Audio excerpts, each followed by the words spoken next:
Finally આપણે કારખાનાથી નીકળી ગયા છે ને કંઈ અંજારનો નજારો કંઈક આવો છે. અત્યારે વાગ્યા છે સવારમાં 10 અને આપણે આપણી જે અંજારની રામપ્યારી છે એને લઈને નીકળી ગયા છે ઘર તરફ. ભાઈ સાહેબ કુછ જ્યાદા નહીં હો ગયા, મતલબ કુછ ભી. તો મિત્રો બ્લોગની અંદર કન્ટિન્યુ બન્યા રહેજો, ઘરે જઈને મળીએ. A few moments later. તો ફાઇનલી મિત્રો આપણે ઘરે પહોંચી ગયા છે અને ઘરે પહોંચીને હું આવ્યો તો સીધો ધાબે. અને ધાબે આવીને જોયું તો મિત્રો તમે જોઈ શકો છો અહીંયા આ રીતે ભાઈ અહીંયા તો બધે આ રીતે જે કહેવાય આપણે કપડાં બપડા અને આ તે રીતે જે છાપવાનું કામ ને એ બધું જ ચાલે છે. અને મિત્રો જે આ દેખાય છે તમને અહીંયા છેક છેલ્લે આ બધું છેક છેલ્લું ઘર છે એના પછી ડાયરેક્ટ રેલવે ફાટક છે. મીન્સ ડાયરેક્ટ અહીંયાથી જે ટ્રેન જતી હોય છે આખા દિવસમાં 4 થી 5 ટ્રેન અહીંયાથી નીકળતી હોય છે ડેલી બેસિસ ઉપર. એકદમ નજીક છે ઘરથી. ધાબે આવીને જોયું તો મિત્રો અહીંયા જુઓ તમે જોઈ શકો છો આ રીતે આખું પ્રોપર રીતે એકદમ. અત્યારે જે ચિપ્સ ઘરે બનાવવાની છે એના માટે કાલ રાત્રે તો ભાઈ બધા રાત્રે 11:15 વાગ્યાના બેઠા હતા. 11:15 11:30 સુધી ભાઈ આ ચિપ્સનું એકદમ મસ્ત બટાકા છોલી બોલીને મસ્ત એનું આમ મશીનની અંદર બધી કામ કર્યું છે મસ્ત રીતે. અને પછી અહીંયા અત્યારે ધાબે સૂકવી દીધા છે. હજી મીન્સ હજી અડધું કામ બાકી છે ને આ રીતે બધું પ્રોગ્રામ ચાલી રહ્યો છે. અને રાત્રે મિત્રો દહીંવડાનો પ્રોગ્રામ છે. અને બીજી વસ્તુ એ કહી દઉં કે ભાઈ ફ્રેન્ચ ફ્રાઈસ એ બી એમણે કાલે લાઈક એમનું બી મશીન છે. તો ભાઈ એ બી એમણે મસ્ત રીતે મારા જે મોટા મમ્મી છે એમણે મીન્સ બધું કર્યું હતું. ભાઈ કોઈને ઓર્ડર કરવો હોય તો જરૂરથી સંપર્ક કરજો, કમેન્ટ કરી દેજો ભાઈ, તો બે ઝીઝક ઓર્ડર લઈને કામ કરી આપવામાં આવશે. તો મિત્રો વ્લોગની અંદર બન્યા રહેજો કન્ટિન્યુ, મળીએ થોડાક ટાઈમમાં જ. A few moments later. મિત્રો મારી બેન છે ને આ કામ કરતી હતી. તમે જુઓ આ રીતે આખું બધું વેફરનું જે બધું મીન્સ ચિપ્સનું બધું આખું આમ શું કહેવાય આ રીતે મૂકવા મીન્સ સરખી રીતે મૂકવાનું. મેં કીધું તું કામ કર, હું તને વ્લોગમાં લઉં. તો મને કહે ના મને વ્લોગમાં લેવાની કંઈ જરૂર નહીં. મિત્રો આ લોકોને મેકઅપની 2 કીટ આપો ને તો વ્લોગમાં શું તમે કહો એમ ભાઈ કે તમે આ લો આ રીતે અમે દુપટ્ટો ઓઢીને આવીએ લો આ વ્લોગમાં લો એવા બધા. અરે ભાઈ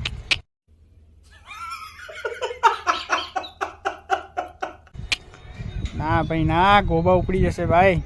અને મિત્રો હું અંજાર આવ્યો ને એની પહેલાં જે મારા એક બેન છે ને એમને મેસેજ કર્યો હતો. મેં કીધું ભાઈ હું અંજાર જાઉં છું 3 દિવસ માટે. મેં કીધું તમે બી આવો એમ. તો મિત્રો મને શું કહે ખબર છે અમને કે એસી વગર ના ફાવે. અરે રે ભાઈ આ લોકોના બધાના ગોબા ઉપડી જશે ભાઈ. જનતા માફ નહીં કરેગી. શું કેવું આ લોકોને. કંઈ નહીં ભાઈ આ બધું તો ચાલતું રહે, જીવન છે. બન્યા રહો, મળીએ આપણે થોડાક ટાઈમમાં. Meanwhile. તો મિત્રો જોઈ શકો છો તમે આ છે ફ્રેન્ચ ફ્રાઈસ પેરી જે ભાઈ જે ખાવી હોય આ રીતે હજી એનું સુકાવાનું કામ ચાલી રહ્યું છે ભાઈ. આ તમે જોઈ શકો છો કાલ રાત્રે ભાઈ બધા લોકોએ ખાસી એવી મહેનત કરી કે વેફર ના તે બધું કર્યું છે. ફ્રેન્ચ ફ્રાઈસ ને બધું ભાઈ ખાસું એવું કર્યું છે. એ રીતનો ભાઈ પ્રોગ્રામ ચાલી રહ્યો છે. અને ખાવાની ઈચ્છા થતી હોય ભાઈ તો અચૂકથી અચૂક અંજાર પધારી જજો. ને ભાઈ જેને કોઈને ઓર્ડર આપવો હોય તો બી કમેન્ટમાં કહેજો ભાઈ, ઓર્ડર બી લેવામાં આવશે. મિત્રો આ મારા દાદીમાં છે 90+ ઉંમરના છે. તમે જુઓ ખાલી આ ચશ્મા બસમાં ચડાવ્યું. અરે ભાઈ શું વાત છે, જુઓ ખાલી તમે મિત્રો. અત્યારે જે ઢીંગલી છે નાની એને 3 hours later. મિત્રો ફાઇનલી વંજાર બસમાં બેસી ગયો છું અને બપોરના 2 વાગ્યા છે. બધાને સૌથી પહેલાં ગુડ આફ્ટરનૂન. જય શ્રી રામ, હર હર મહાદેવ, જય પરશુરામ, જય ભવાની માતા. મિત્રો આપણે અંજાર અમદાવાદવાળી બસમાં બેસી ગયા છે. હવે આગળ જે રીતે રોડની અંદર જે બી મીન્સ કંઈ બી આગળ જે બી પ્રોસેસ હોય છે જે હોય છે હું તમને બધું આની અંદર બતાવીશ. બ્લોગની અંદર કન્ટિન્યુ બન્યા રહેજો, મળે થોડાક ટાઈમની અંદર. Eventually. મિત્રો આપણે આદિપુર પહોંચવા આવ્યા છે અને ત્યાં વચ્ચે જ માલગાડી જાય છે તમે જોઈ શકો છો.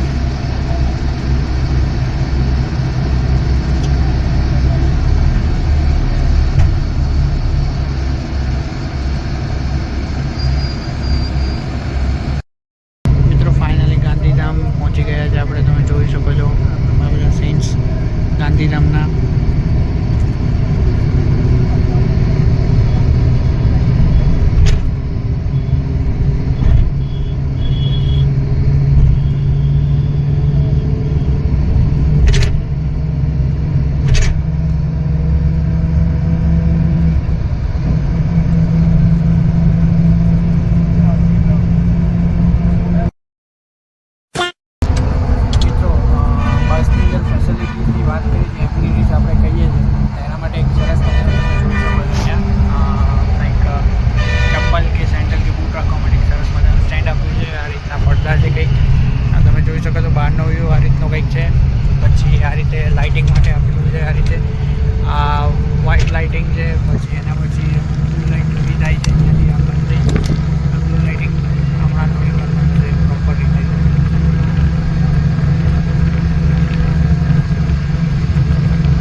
आग लगा दी आग लगा दी आग लगा दी વ્હાઇટ લાઇટિંગ છે આ રીતનું છે. અહીંયા બે સરસ મજાનું આ રીતે એસી પવન માટે આપેલું છે ડાયરેક્ટ સીટની બાજુમાં.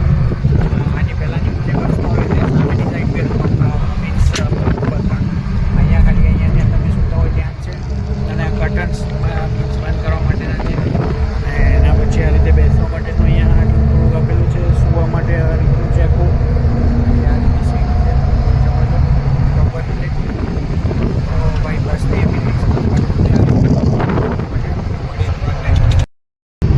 મિત્રો મીઠાનો આખો ઢગલો છે જોઈ શકો છો અહીંયા આ રીતે.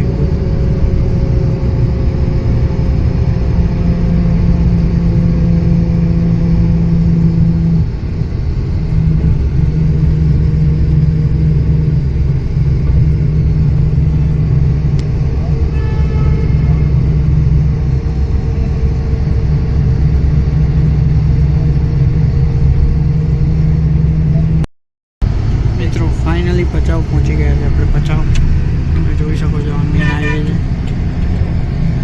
એક બસ સ્ટેન્ડ છે ભચાઉ.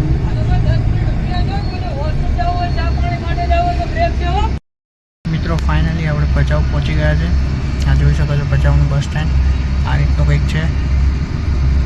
તમે જોઈ શકો છો ત્યાં મેન હાઈવે છે અને ત્યાંથી સીધું ડાયરેક્ટ બસ સ્ટેન્ડમાં આવે છે. અહીંયા આ રીતે એ રીતનું છે. અને અહીંયા મિત્રો 10 મિનિટનો હોલ્ટ છે અને એના પછી હવે ડાયરેક્ટ હોટલ સ્ટોપ થશે. તો તમે બન્યા રહો બ્લોગમાં. મળીએ થોડાક ટાઈમ. 2 hours later. મિત્રો તો ફાઇનલી તમે જોઈ શકો છો આ નાના એકદમ મસ્ત મજાના નાના એવા ક્યારા પાડેલા છે. આ મીઠું પકાવવા માટે છે આ ક્યારા. અને ભાઈ ડ્રાઈવર બહુ હેવી ડ્રાઈવર છે. બહુ ગજબ ગાડી ચલાવે બહુ મસ્ત રીતે એકદમ. આ તમે જોઈ શકો છો ક્યારા પાડેલા છે નાના બધા. એ સ્પેશિયલ મીઠું પકાવવા માટે છે. સામે તમે જોઈ શકો છો ઢગલા બી છે એના. એ આખું મીઠું પકાવવામાં આવે છે અહીંયા આ રીતે. એકચ્યુઅલી શ્યામખિયાળી અને માળિયા હાઈવેની વચ્ચે છે આખું. જોઈ શકો છો તમે. આજે હું તમને આગળ બતાવીશ. હજી બી ઘણું બધું છે. તમે જોઈ શકો છો તમને અમુક ક્યારામાં દેખાતું હશે મીઠું વ્હાઇટ કલર જેવું એ રીતે. આ રીતે આખું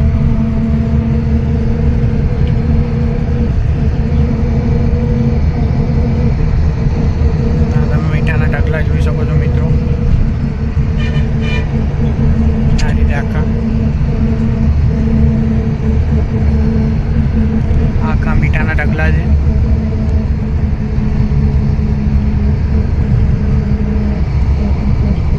આ કન્ટિન્યુઅસ કદાચ મારા ખ્યાલ પ્રમાણે 1 કે 2 કિલોમીટરની અંદર આખું ફેલાયેલું છે. મિત્રો તમે આ જોઈ શકો છો નદી છે અને આ નદી એકચ્યુઅલી સીધી કંડલા બંદર જઈને મીન્સ દરિયામાં સમાઈ જાય છે.